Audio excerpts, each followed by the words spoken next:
പൊങ്ങണ പൂരം, ആഹാ ആനകളെത്തണ പൂരം. വെള്ളി വെളിച്ചത്തിൻ പൂരം, രാവിൽ തീവെട്ടി പൊന്നിന്റെ പൂരം.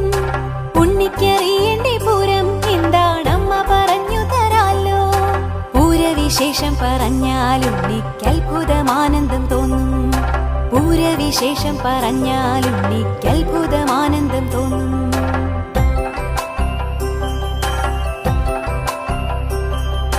മേടത്തിലെ പൂരനാളിലാണ് ഈ നാടൻ പരക്കുന്ന പൂരം.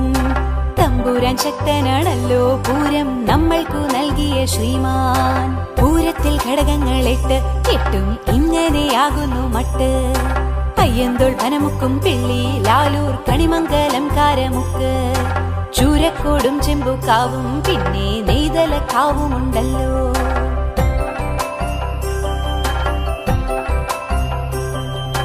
പൂരാനുവാദമാരാഞ്ഞ് ആദ്യം നെയ്തലക്കാവമ്മയെത്തും.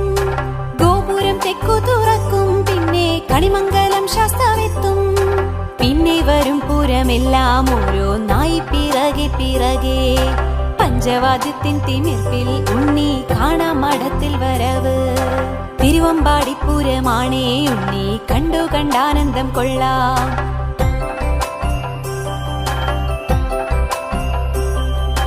പാറമേക്കാവിന്റെ പൂരം ഉച്ചക്കിലഞ്ഞിത്തറയിൽ വന്നെത്തും. പാണ്ടിയാണെങ്കിലും മേളം ഇലഞ്ഞിത്തറയതിൽ വിശ്വപ്രസിദ്ധം. തെക്കോട്ടിറങ്ങുന്നു ദേവി, ലക്ഷം കണ്ണുകൾ അക്കാഴ്ച കാണും. പിന്നെ ആ തെക്കി നടക്കൽ ഭക്തി നിർഭരമായൊരു കാഴ്ച. ആന 15 വീതം തിരുവമ്പാടി പാറമേക്കാവ്.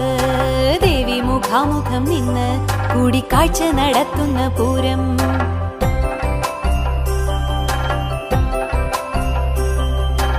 ആനപ്പുറത്തു കുടകൾ മാറി ചന്തം പരത്തുന്ന പൂരം. മാലോകരൊക്കെയും എത്തി വർണ്ണ കാഴ്ചകൾ കാണുന്ന പൂരം. കാലത്തു 4 മണിക്ക് ഉണ്ണി കാണണ്ടേ ആകാശപൂരം. വാനിൽ വെടിക്കെട്ടിൽ 7 വർണ്ണം വാരി വിതറുന്ന കാഴ്ച. പിന്നെ പകൽ പൂരമല്ലോ നമ്മൾ തൃശ്ശൂരുകാരുടെ പൂരം. വടക്കുനാഥൻ മഹാദേവൻ നിത്യം നെയ്യിലൊളിക്കുന്ന രുദ്രൻ. സർവം നടത്തുന്ന നാഥൻ എന്നും സാക്ഷിയാകുന്നൊരു പൂരം. ഉണ്ണി മനസ്സു നിറഞ്ഞോ എങ്കിൽ അമ്മയ്ക്കൊരുമ്മ തരാമോ. ഉണ്ണി മനസ്സു നിറഞ്ഞോ എങ്കിൽ അമ്മയ്ക്കൊരുമ്മ തരാമോ. ഉണ്ണി മനസ്സു നിറഞ്ഞോ എങ്കിൽ അമ്മയ്ക്കൊരുമ്മ തരാമോ.